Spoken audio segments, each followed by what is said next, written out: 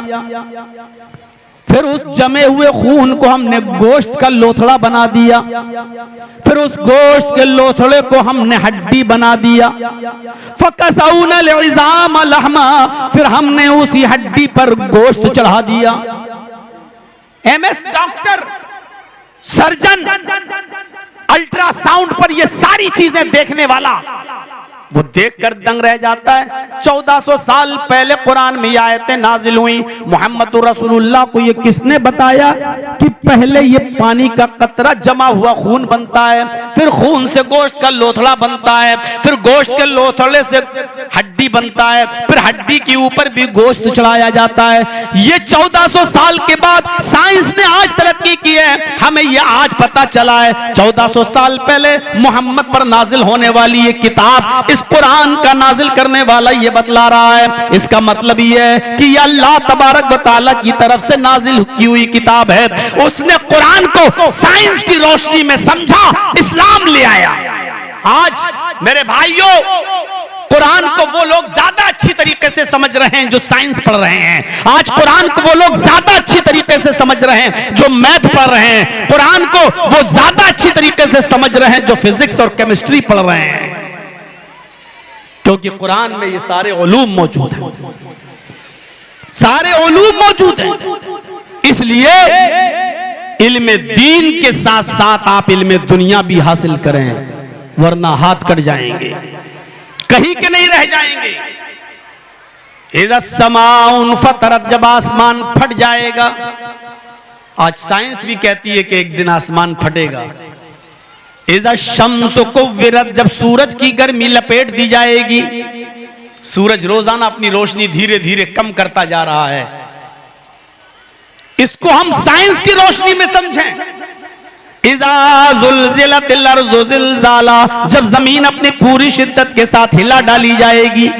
आज साइंस भी मानती है कि एक दिन वो लावा जो जमीन के अंदर फैल रहा है, जब पूरी दुनिया में फैल जाएगा और जब बाल्टी में पानी भर जाए और नल बंद न किया जाए तो पानी बाहर आने लगता है, ऐसे ही जब ये लावा पूरी दुनिया में जमीन के अंदर फैल जाएगा और लावा बढ़ता रहेगा तो एक दिन ये लावा जमीन को फाड़ कर बाहर निकलेगा, और जब ये लावा जमीन को फाड़ के बाहर निकलेगा तो जमीन में जलजला होगा, भूकंप आएगा, और वो भूकंप बहुत शदीद होगा, पूरी दुनिया में उसके झटके महसूस किए जाएंगे। उसी को कुरान ने कहा इज़ा ज़ुलज़िलतिल अर्ज़ु ज़िलज़ालहा, जब जमीन अपनी पूरी शिद्दत के साथ हिला डाली जाएगी, जब जमीन अपनी पूरी शिद्दत के साथ इस जमीन के अंदर भूकंप आ जाएगा, वो अखरजतिल अर्ज़ु अस्क़ालहा, और ये जमीन अपने अंदर के सारे खजानों को निकाल कर बाहर फेंक देगी।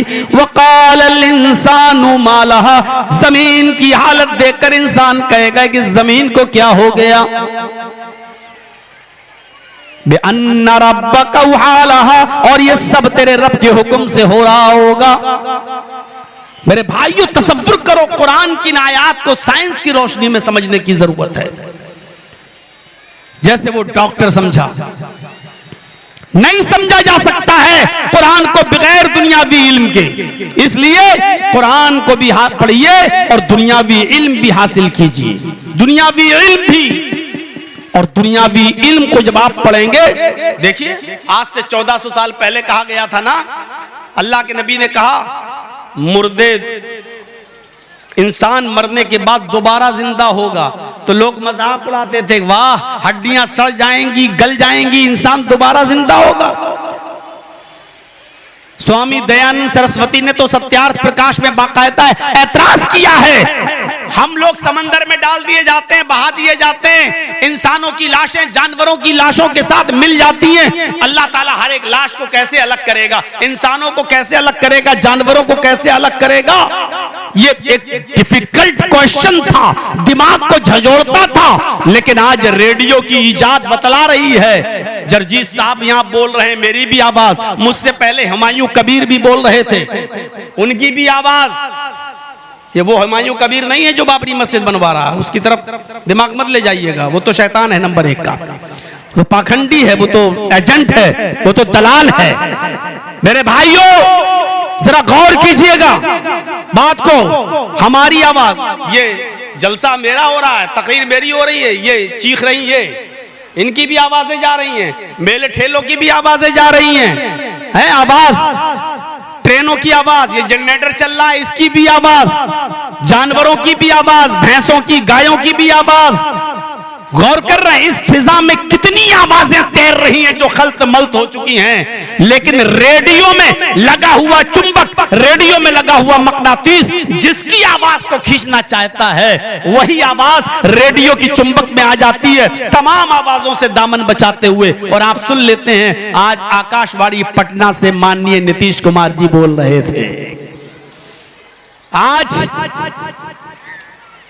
आकाशवाणी फला से मोदी जी बोल रहे थे।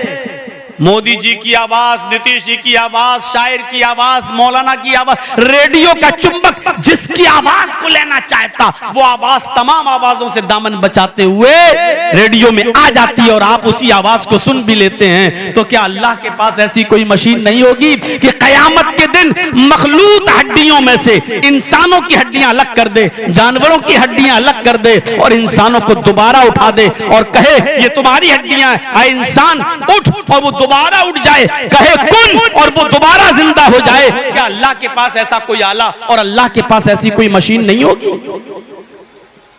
फमन यअमल मिस्काल ज़र्रतिन खैरन यरा, जर्रा बराबर नेकी करोगे तो उसको भी देख लोगे, जर्रा बराबर बुराई करोगे तो उसको भी देख लोगे। फअम्मा मन सक़ुलत मवाज़ीनुहु, नेकियां और बुराइयां तौली जाएंगी, जिसकी नेकियों का पल्ला भारी हो गया वो जन्नत के अंदर जाएगा, वो जन्नती है, और जिसकी बुराइयों का पल्ला भारी हो गया उसका ठिकाना जहन्नम है, वो जहन्नम में जाएगा। इसका मतलब नेकियां तौली जाएंगी और बुराइयां भी तौली जाएंगी। किस तराजू पर? कुरान की आयत को समझने के लिए साइंस का सहारा आपको लेना पड़ेगा, तराजू नेकियां दिखाई तो देती नहीं, बुराइयां दिखाई तो देती नहीं, फिर किस तराजू पे तौली जाएगी? साइंस का सहारा आपको लेना पड़ेगा। साइंस बताती है कि गर्मी का भी वजन आ रहा है, सर्दी का भी वजन हो रहा है। आप जितनी लाइट खर्च करते हैं उस लाइट का भी वजन आता है। आप जितना पंखा और एसी चलाते हैं महीने में उसकी रीडिंग, उसका बिल, उसका वजन आ जाता है कि आपने इतना करंट खर्च किया, आपने इतनी बिजली खर्च की है। आज सर्दी कितनी पड़ी उसका वजन रोजाना आपके मोबाइल पर आ जाता है। वेदर में जाइए, बताते था आज किशनगंज के अंदर सर्दी का वजन ये रहा है, गर्मी इतनी डिग्री सेल्सियस पड़ी। आज गर्मी का वजन आ जाता है, सर्दी का वजन आ जाता है, करंट बिजली का वजन आ जाता है। बुखार दिखाई नहीं देता, फीवर, लेकिन डॉक्टर जब थर्मामीटर लगाता है तो उसमें बुखार का वजन आ जाता है कि आपको 100 डिग्री बुखार है, 101 है, 102, 104 है, कितना है। जब ये ना देखी जाने वाली चीजों का वजन जब हो जाता है तो क्या अल्लाह रब्बुल आलमीन के पास ऐसा कोई आला नहीं, अल्लाह के पास ऐसी कोई मशीन नहीं जो नेकियां और बुराइयों को तौल कर इंसानों के सामने रख दे? इतनी नेकियां आपकी, इतनी बुराइयां की। कुरान की इस आयत को समझने के लिए साइंस का सहारा, इसलिए कुरान सारे उलूम का सरदार है और सारे उलूम कुरान में है। ये अलग बात है कि हम वहां तक पहुंच ना पाए। कुरान में बायो भी है, कुरान में केमिस्ट्री भी है, कुरान में फिजिक्स भी है, कुरान में मैथ भी है। ये अलग बात है कि हम वहां तक हमारी अकल पहुंच नहीं पाती है, ये अलग बात है। अगर हम गौर करें तो कुरान ने साफ तौर पे कह दिया, सख्खरा लकुम मा फिस समावाति व मा फिल अर्ज़, दुनिया और आसमान की सारी चीजें हमने तुम्हारे ताबे कर दी हैं, हमने तुम्हारे पैरों, तुम्हारे कदमों पे डाल दिया है, तुम इनको इस्तेमाल करो। कुरान की इस आयत पर यकीन करते हुए साइंटिस्टों ने जब तहकीक की कि दुनिया और की सारी चीजों को अल्लाह ने हमारे लिए मुसक्कर कर दिया, तो वो चांद तक पहुंच गए, चांद तक पहुंच गए, चांद से भी ऊपर निकल गए, सूरज तक पहुंचने का सपना देख रहे हैं। बास कंट्रीज ने तो अपना झंडा चांद पर गाड़ दिया। एक दो कंट्री तो ऐसी हैं जो चांद पर अपनी जमीन भी बेचना शुरू कर दी है फ्यूचर में। अब उस वक्त जब लोग चांद पे पहुंच जाएं तब आप मौलाना जर्जीस जैसे लोगों से सवाल करना कि मौलाना साहब हदीस में तो आया है चांद देखकर रोजा रखो और चांद देखकर ईद मनाओ। अब जो लोग चांद ही पर रह रहे हैं तो वो क्या देखकर रोजा रखेंगे और क्या देखकर ईद मनाएंगे? तब सवाल करना मेरे भाइयों, और इंशाअल्लाह कुरान और हदीस की रोशनी में जर्जीस आपको उस वक्त उसके हिसाब से भी जवाब देगा, क्योंकि कुरान सारे उलूम का सरचश्मा है। कुरान को समझने के लिए मेरे भाइयों साइंस और मैथ सबकी जरूरत पड़ेगी। यही वजह है कि कुरान सारे सवालों का जवाब देता है, दुनिया की कोई किताब वो जवाब नहीं देती। मैंने वेद पढ़ा, मैंने रामायण पढ़ी, मैंने गीता पढ़ी, मैंने इंजील पढ़ी, मैंने बहुत सी किताबों का मुताला किया, आज तक मैं थक गया पढ़ते पढ़ते कि हमें वेद बताएं कि वो कैसी किताब है, हमें तौरात बताए कि वो कैसी किताब है, हमें ज़बूर बताए कि वो कैसी किताब है, हमें इंजील बताए कि वो कैसी किताब है, हमें वेद बताएं कि वो कैसी किताब है। वेद खामोश है, तौरात खामोश है, ज़बूर खामोश है, इंजील खामोश है। हम कुरान से पूछते हैं, आए कुरान तू बता तू कैसी किताब है? कुरान हमें जवाब देता है, ज़ालिकल किताबु ला रैब फीह, ये किताब ऐसी है कि जिसके अंदर शक करने की कोई गुंजाइश नहीं। दुनिया की कोई किताब चैलेंज नहीं करती है, लेकिन कुरान चैलेंज करता है।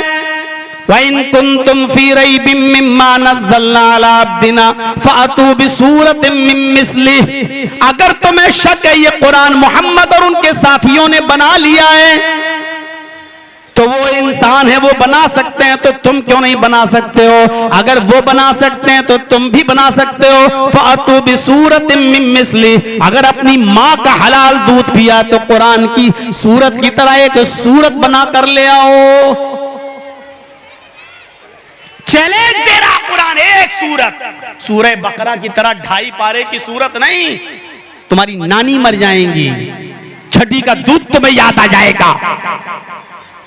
इन्ना तैना कल कौसर फसल्लि लिरब्बिका वनहर इन्ना शानियका हुवल अब्तर। ये कुरान की सबसे छोटी सूरत है। जाओ इस सूरत की तरह कोई दूसरी सूरत बना लाओ, नहीं बना पाए। आज भी इजराइल में चले जाओ, यही इजराइल नेतन्याहू वाला, आज भी वहां के यहूदी अरबी बोलते हैं, आज भी अरबी बोलते हैं। आज भी सीरिया में यहूदी हैं, आज भी दमिश्क में यहूदी हैं, आज भी अजरबैजान में यहूदी हैं, ईसाई भी हैं। अरब कंट्रीज के अंदर आज भी ईसाइयों और यहूदियों की अच्छी खासी तादाद मौजूद है। अरबी बोलने वालों की तादाद मौजूद है, लेकिन वो अरबी बोलने वाले यहूदी, वो अरबी बोलने वाले ईसाई आज तक कुरान की इस आयत के चैलेंज को कबूल नहीं कर सके और छोटी से छोटी सूरत की तरह कोई दूसरी सूरत नहीं बना पाए। आज भी आप दूसरी किताबों से पूछो का एक किताबों किन लोगों के लिए उतरी हो, तौरात खामोश, इंजील खामोश, बाइबल खामोश, वेद भी खामोश। आप कुरान से पूछो कि कुरान तू किन लोगों के लिए आया है, कुरान जवाब देगा हुदल लिल मुत्तकीन, मुझे मुत्तकियों के लिए, अल्लाह से डरने वालों के लिए हिदायत बनाकर भेजा गया है। दूसरी जगह कुरान कहेगा हुदल लिन्नासी व बय्यिनातिम मिनल हुदा, दुनिया की तमाम इंसानियत के लिए अल्लाह ने मुझे हिदायत बनाकर भेजा। कुरान जवाब देगा दुनिया की सारी किताबें खामोश। दुनिया की और सारी किताबों से पूछो क्या एक किताबों, अय तौरात बता तू किस महीने में आई, अय जबूर बता तू किस महीने में नाजिल हुई, अय इंजील तू बता कि तू किस महीने में उतरी, अय वेद, अय ऋग्वेद, यजुर्वेद, अथर्ववेद, सामवेद, तुम बताओ किस महीने में उतरे हो, किस महीने में तुम्हें लाया गया है। सारी किताबें खामोश, तौरात जवाब न देगी, वेद जवाब न देगा, इंजील खामोश नजर आएगी। कुरान से पूछो आए कुरान तुझे किस महीने में नाजिल किया गया, कुरान जवाब देता हुआ नजर आएगा। शहरु रमजान अल्लज़ी उन्ज़िला फ़ीहिल कुरान, रमजान का महीना वो बाबरकत महीना है जिस महीने के अंदर कुरान नाजिल, जिस महीने में कुरान उतरा। रमजान का महीना वो बाबरकत महीना जिस महीने में कुरान नाजिल किया गया है। कुरान 2 कदम आगे बढ़कर जवाब देगा हम रमजान के महीने में भी नाजिल हुए और रमजान के महीने में दिन में नाजिल हुए या रात में, उसका भी जवाब देता हुआ नजर आएगा। इन्ना अंज़लनाहु फी लैलतिल क़द्र, हमने इस कुरान करीम को रमजान की ताक रातों में से किसी ताक रात में शब कद्र के अंदर हमने नाजिल किया। ये कुरान के जवाब हैं। वेद को लाने वाला नबी कौन है, खुद हिंदू भाइयों को नहीं मालूम। पूछो कि राम की जिंदगी किस किताब में मिलेगी, कहेंगे रामायण में। पूछो कृष्ण जी की जिंदगी किस किताब में मिलेगी, कहेंगे गीता में। पूछो फिर तुम्हारी आसमानी किताबें कौन है, वो कहेंगे वेद। पूछो वेद कौन नबी लेकर आया, कहेंगे नहीं मालूम। ईसाइयों को मालूम है इंजील ईसा लेकर आए, यहूदियों को मालूम है तौरात मूसा लेकर आए, मुसलमानों को मालूम है कुरान मोहम्मद पर उतरा, लेकिन हिंदू भाइयों को नहीं मालूम कि वेद किस पर उतरा है। सारी किताबें वेद वगैरह खामोश। कुरान से पूछो तू किस नबी पर उतरा, तुझे लाने वाला नबी कौन, कुरान जवाब देगा। ये हम कह रहे हैं, ईसाई कहते हैं कि इंजील ईसा पे उतरी, लेकिन इंजील में जवाब नहीं मिलेगा। पूरी इंजील में ढूंढ लो इंजील किस पर नाजिल हुई, इंजील खामोश। तौरात में पूछ लो तौरात तुझे लाने वाला नबी कौन, तौरात खामोश। जबूर से पूछ लो तुझे लाने वाला नबी कौन, जबूर खामोश। कुरान वेद से पूछ लो कि वेद बता तुझे लाने वाला नबी कौन, वेद खामोश। कुरान से पूछो, कुरान तुझे लाने वाला नबी कौन? कुरान जवाब देगा नुज़्ज़िला अला मोहम्मद, ये कुरान मोहम्मदुर रसूलुल्लाह के क़ल्बे अथर पर नाजिल किया गया है, मोहम्मदुर रसूलुल्लाह पर उतारा गया है। ये कुरान जवाब देता हुआ नजर आएगा। और इसीलिए कुरान की वजह से हैसियतें और तब्दीलियां हो गई, हैसियतें बदल गई, मकाम बदल गए। मक्का में क्या नहीं होता था, सारी बुराइयों की जड़ थी मक्का। कुरान के आने से पहले जुआ वहां खेला जाता था, शराब वहां पी जाती थी, जिनाकारी वहां आम थी, जुए में लोग अपनी बीवियां भी हार जाते थे, अपनी बेटियां भी हार जाते थे। शराब का हाल यह था कि पैदा होते ही बच्चे को सबसे पहले शराब के कतरे उसके मुंह में डाले जाते थे। जिहालत आम थी। कुरान के आने से पहले मक्का को उम्मुल खबाइस कहा जाता था, तमाम बुराइयों की मां। लेकिन जब कुरान मक्के में नाजिल हुआ मोहम्मदुर रसूलुल्लाह पर, तो कुरान की बरकत से अल्लाह रब्बुल आलमीन ने उसी मक्के को उम्मुल कुरा बना दिया, तमाम बस्तियों की मां। जो उम्मुल खबाइस था वो तमाम बस्तियों की मां बन गया। आज भी उस पर इतना अमन, इतना सुकून है कि आपका अगर 20 रियाल भी जमीन पर गिर जाए तो कोई उठाने वाला नहीं होगा, और उठा ले तो मेरे भाइयों उसको संदूक में डालना पड़ता है। क्यों मेरे भाइयों? आज वहां अमन और सुकून ही नजर आता है। इतनी शांति पैदा हो गई उस उम्मुल कुरा के अंदर, उस बस्ती के अंदर। हैसियतें बदली तो ऐसी बदली कि मक्के में जब कुरान नाजिल हुआ तो अल्लाह ने कुरान की बरकत से मक्के को उम्मुल कुरा बना दिया। कुरान जिस महीने में नाजिल हुआ, अल्लाह ने उस महीने को तमाम महीनों का सरदार बना दिया। शहरु रमजान अल्लज़ी उन्ज़िला फ़ीहिल कुरान, रमजान का महीने को इतनी इज्जत क्यों मिली? क्यों? रमजान के महीने में पढ़ी जाने वाली नफिल फर्ज के बराबर हो जाती है, और फर्ज का सवाब 70 गुना और बढ़ा दिया जाता है। ये मकाम क्यों मिला? क्यों रमजान के महीने में 1 रुपया खर्च करने का सवाब 70 रुपए के बराबर हो जाता है? आम दिनों में 1 का सवाब 10 के बराबर रहता है। रमजान में 1 नेकी का सवाब 70 गुना और उससे भी आगे अल्लाह पहुंचा देता। क्यों? रमजान के महीने में यह बरकत क्यों मिली? क्योंकि इस महीने में अल्लाह ने कुरान नाजिल किया है। कुरान की बरकत से अल्लाह ने रमजान के मकाम को बढ़ा दिया है। रमजान के महीने की जिस रात में कुरान नाजिल हुआ, रमजान के महीने में जिस महीने में कुरान नाजिल हुआ, उस महीने की जिस रात में कुरान नाजिल हुआ, अल्लाह ने उस रात के मकाम को भी ये कहकर बढ़ा दिया, लैलतुल क़द्र खैरुम मिन अल्फि शहर। जिस रात में ये कुरान उतरा, उस रात की इबादत 1000 महीनों की इबादत से बढ़कर है। कुरान जो फरिश्ता नबी के ऊपर लेकर आया वो आम फरिश्ता था, लेकिन कुरान जब लेकर आया तो अल्लाह ने उसको सैयदुल मलाइका जिब्रील को तमाम फरिश्तों का सरदार बना दिया। कुरान जिस नबी के ऊपर नाजिल हुआ, अल्लाह ताला ने उस नबी को तमाम नबियों का इमाम और सैयदुल अंबिया बना दिया। देख रहे कुरान की बरकत, ये कुरान की बरकत। कुरान जिस महीने में नाजिल हो वो महीना सैयदुल शुहूर बन जाए। कुरान जिस रात में नाजिल हो वो रात 1000 महीनों की इबादत से बढ़कर 1000 महीनों की भी इबादत से बढ़कर हो जाए। कुरान जिस फरिश्ता लेके आए वो फरिश्ता तमाम फरिश्तों का सरदार बन जाए। मेरे भाइयों, कुरान जिस नबी पर नाजिल हो वो नबी तमाम नबियों का सरदार बन जाए।